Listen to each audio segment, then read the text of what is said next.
Well, one of my earliest memories when I was a kid, when I was about 3 years old, I had two other brothers, and we used to go swimming in a mill pond.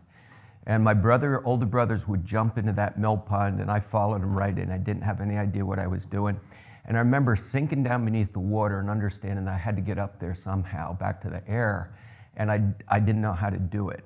I woke up, I was sitting in a chair. My father had fished me out of there, and the first thing I smelled was a spruce tree. And I said, every time I smell a Colorado blue spruce, I say, you're a lifesaver. You know, trees give us everything. I think, they give us oxygen. So what I do is I go out and hug a tree every day.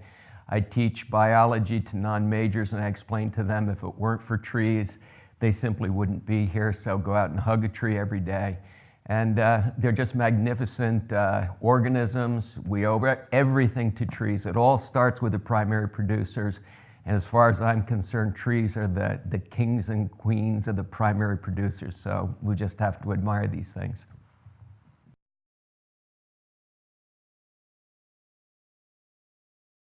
Well, they certainly are part of the natural evolutionary process. The problem right now is the rate at which it's happening.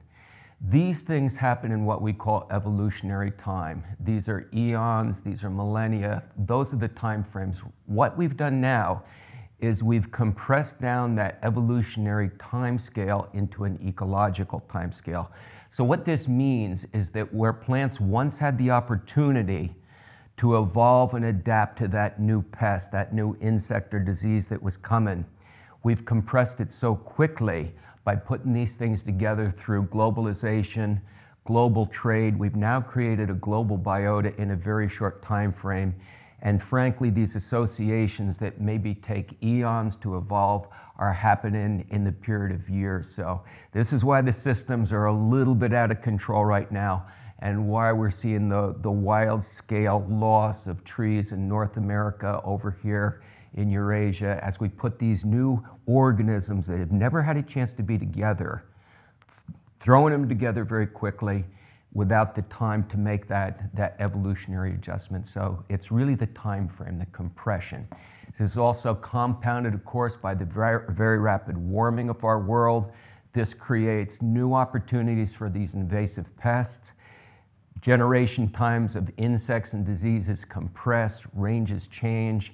And in the built environment, the urbanized environment where we have heat sinks, that problem of global warming is simply exacerbated. So all the problems associated with those factors are magnified. So the rate of invasion, the shrinking of that evolutionary time scale, the rapid warming of the world, and this process of urbanization that's taken place all over our planet, they're basically conspiring now in a very short time and creating an experiment we've never seen before in the history of the planet.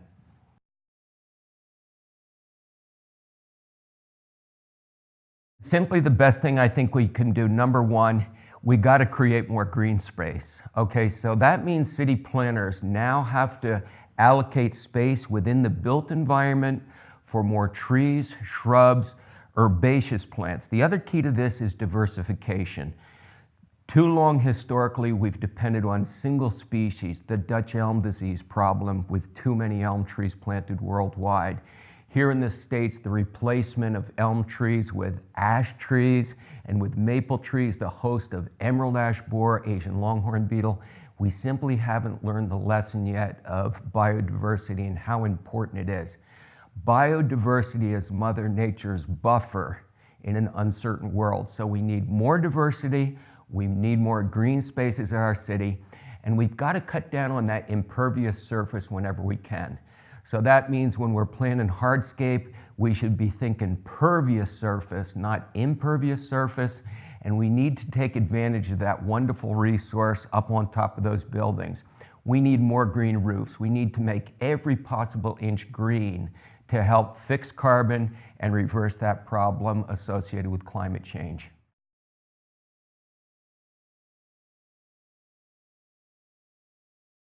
The planet's going to go in a very dark way without trees. So what we have to do is we have to help society understand the most important services that trees provide, and find ways to preserve these ecosystem services and make the entire forest, not only the natural forest, but that urban forest more sustainable. I think the key here to get trees on the screen is education. What we need to do is we need to get a grassroots effort.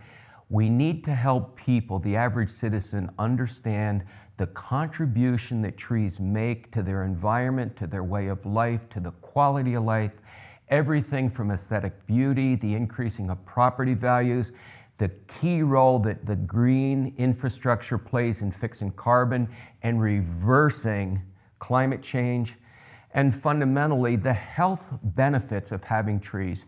We know when we have green in cities that people are generally happier, crime rates go down, and people that are ill in a hospital, if they can look at green trees rather than the side of a building, they're going to get healthier quicker. They're going to get well quicker.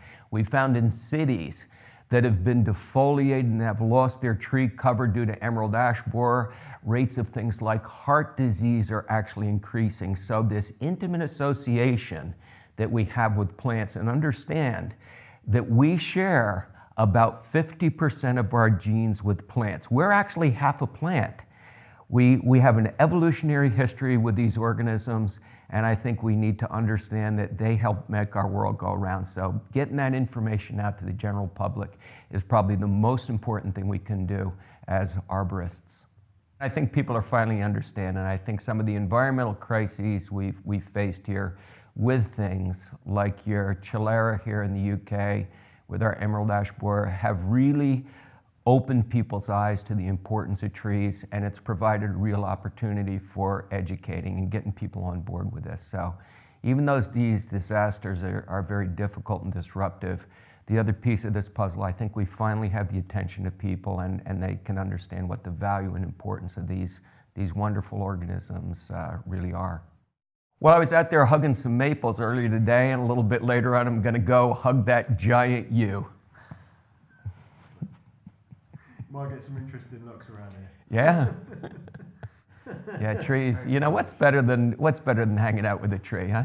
Well, maybe hanging out with a friend, you know, or something like that, or a partner's good, but, you know, hanging out with trees is pretty good too. Just makes you feel better being out in the trees, doesn't it? It really does. I think so, yeah. I think everybody's with that.